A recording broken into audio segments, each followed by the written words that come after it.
You guys might have seen my video recently about why getting a foothold in Final Fantasy XI in Banded Deal can be so difficult, especially if you don't have a ton of time when you're starting out and you're kind of still low level and you can't really do a lot of stuff. Check that video out if you haven't. I'll link it in the description below. Put a card up here somewhere. But it brought up an interesting topic on stream that we did not have enough time to talk about. By the way, we do stream every Tuesday and Thursday, 7 p.m. Eastern Standard Time. Definitely stop by, hang out. We play a lot of Final Fantasy XI as well as other games. But bring your thoughts. Would love to have you there. But the topic was why that foothold, why getting over that hump feels so great. And part of it comes down to Valkyrie Dunes. Let's talk about it.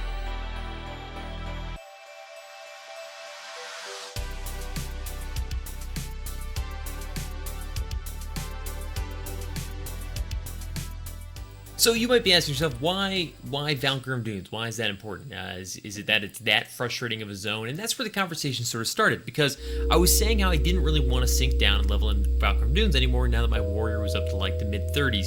It didn't really make a lot of sense to me. And a lot of people were like, yeah, Valkyrie Dunes is the worst. But it's not. Valkyrie Dunes as a zone is a beautiful early zone for an MMO. It's a lovely white sandy beaches filled with crabs, flies, and pugils. Nothing that like does anything super terrifying to you. Yeah, Cursed Fear is annoying, and man, Screwdriver can be a nightmare. But this is MMO stuff. This is nothing terrifying. It's a beautiful zone filled with fun mobs to fight. Selbina is one of the best towns in the game with absolutely flawless music.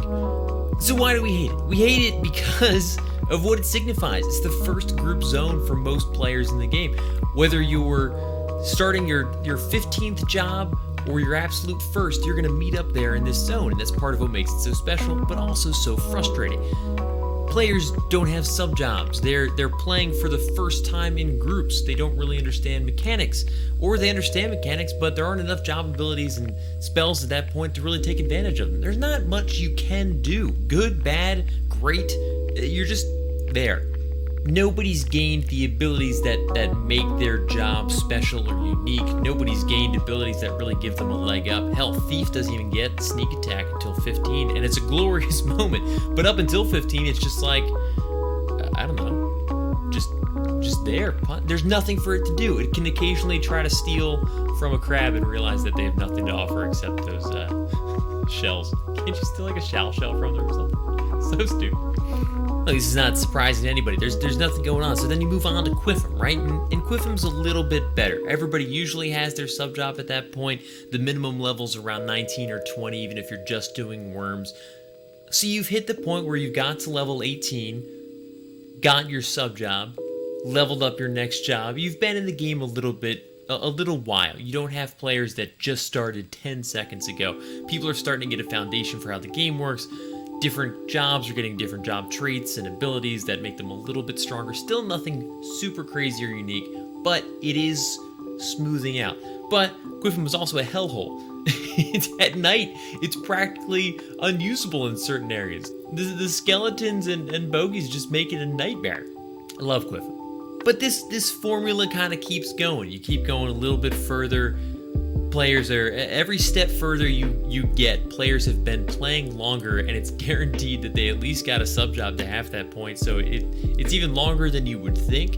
Everyone's been in the world for a certain amount of time, and more abilities and spells and traits present themselves, making each job unique and more powerful, and frankly more fun to play. Because that comes back to the Valkyrie Dunes. It's kind of boring. You just sort of sit there, and if you're like a warrior, maybe you provoke the other guys. It's just TP, weapon skill. TP, weapon skill. And the same sort of goes for Quiffum, and then you get a little bit further, you get up to the jungles, and now you're past like 25, and warriors got double attack and cool stuff like that. You go to Yoder, or maybe you're heading to Garlish Citadel in the old days, you get past 30, you get cooler abilities on your main job and your sub job. Now if you're subbing warrior, you get berserk. If you're subbing ninja, you've got a nice little helping of dual wield and Utsuzemi Ichi, a classic staple. Like any other MMO, the further you get, the more things start to solidify into how it's going to feel to play that job. It feels a lot better. That's why it feels so good to go into Quiffum for the first time, then the jungles, and then beyond. But there's a special point that I didn't feel the first time I played 11 for a long time. And that's when you pass 37. Final Fantasy 11 is unique in that you have to level your sub job, the job that supports your main, independently. As if it was your main. The game doesn't know or care. You just have to get it up to that level 37, minimum to have it be a viable sub job all the way until 75. Which means that people are leveling jobs they can't stand, or at least aren't super interested in, all the way up until level 37. 38 if you're a white mage, because everybody loves a little bit extra teleport action. Those first parties, it used to be in the Crawler's Nest. Geez, I don't even know where you'd go now. Anyways, those first parties post 37, you know that everybody in that party wants to level what they're playing as. They are excited about that job. They want to take it, in theory, all the way to 75. And it's this glorious moment. Everybody's excited to play. Nobody's sitting there like, I hate healing, but I have to get white mage to 37. I can't stand black mage, but I really need it as a sub. Warrior's the worst job in the world, but if I can just get it here, then I can go to my favorite Dark Knight, Samurai, Dragoon. None of that. Everybody's happy to be here. Everybody's putting in the extra effort trying to bring the most out of their jobs. Their gear is probably the best it's ever been. Not only because they've been playing long enough to have a nice little stockpile of gil that they can spend on it and options for how to make that gil now that they're up into the high 30s, but also the personal pride and desire to be good at that job because it's what they want to play.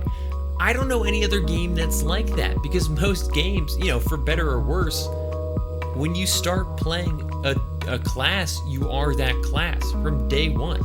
Final Fantasy 11, it's like, I started as a monk to take to 18 so I could level warrior, purely so I could be a dragoon. And everyone's like, what? What is that track? What, are you going to the Olympics? This is insane. I love that about 11. It is kind of frustrating leveling all those subs, but you only do it once. And it does give you a good feel for the game as you're getting up there, so by the time you're finally dragoon, you're so excited to do it. But there is something truly special about those parties once you pass that 37 mark, where you're in the true Vanadil. Everything underneath that, players are figuring out the game. They're trying different job subs out. They're leveling stuff just to get it done. Nobody's really excited. When you get past that, people are thrilled. That's why I do kind of miss the whole 40s Crawler's Nest phase, because as nightmarish as it was, everybody was so excited. 40 to 50 usually went by like that because people wanted to party so bad.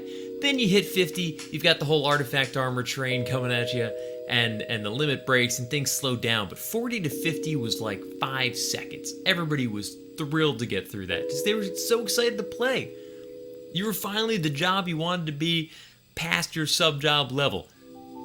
Let's go.